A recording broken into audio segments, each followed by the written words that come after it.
Hi guys, আজকে হচ্ছে মহাশিবরাত্রি। তো সবাইকে জানাই হর হর মহাদেব। তো আজ ভগবান শিবের আশীর্বাদ নিয়েই আজের নতুন এই ব্লগ ভিডিও আমি তোমাদের সামনে প্রেজেন্টেশন করছি। আজকে আমি চলে এসেছি শ্রীরামপুর এলাকায় বাঙ্গিহাটি নামক একটি গ্রামে। যে গ্রামে স্পেশাল ব্যাপার আছে। সেটা কি? সেটা হচ্ছে মহাদেবের দ্বাদশ শিবলিঙ্গ মন্দির।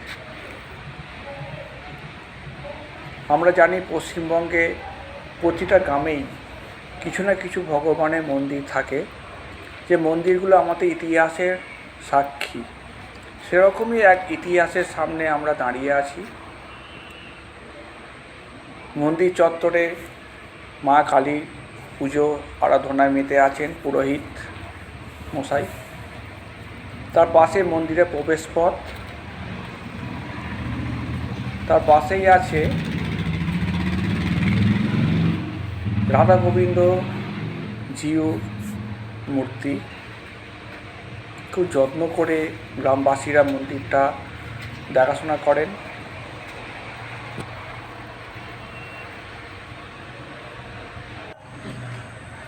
এক সুন্দর পরিবেশে মন্দিরটা গঠন হয়েছে। এবার চলুন, পুরোহিত মশাইয়ের অনুমতি নিয়ে আমরা ভেতরে প্রবেশ করলাম।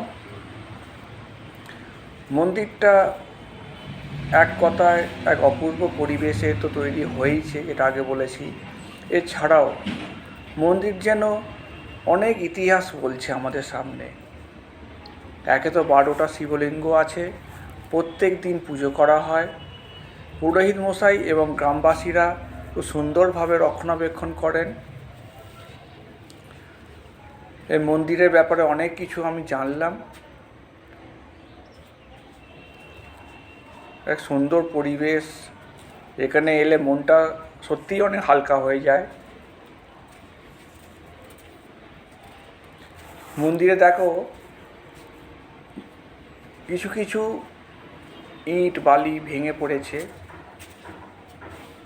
কিন্তু মানুষের ভক্তি আজও ভেঙে পড়েনি।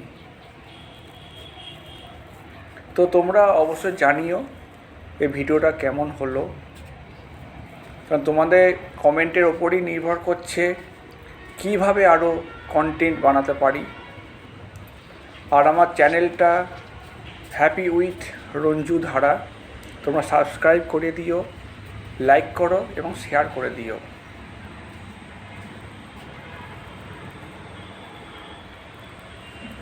আজকে মহাশিবরাত্রি, ভগবান সবাইকে ভালো রাখুক, সুস্থ রাখুক। সবাই ভালো থাকবেন। এরকম আরও অনেক মন্দির গ্রামের মধ্যে আছে, আমি আপনাদের সামনে তুলে ধরবো। যদি আপনাদের গ্রামে থাকে আমাকে বলবেন, আমি গিয়ে ব্লগ ভিডিও বানিয়ে সবাইকার সামনে তুলে ধরবো। আর কমেন্ট করতে ভুলবেন না কেমন হচ্ছে আমার ভিডিও। সবশেষে হর হর মহাদেব।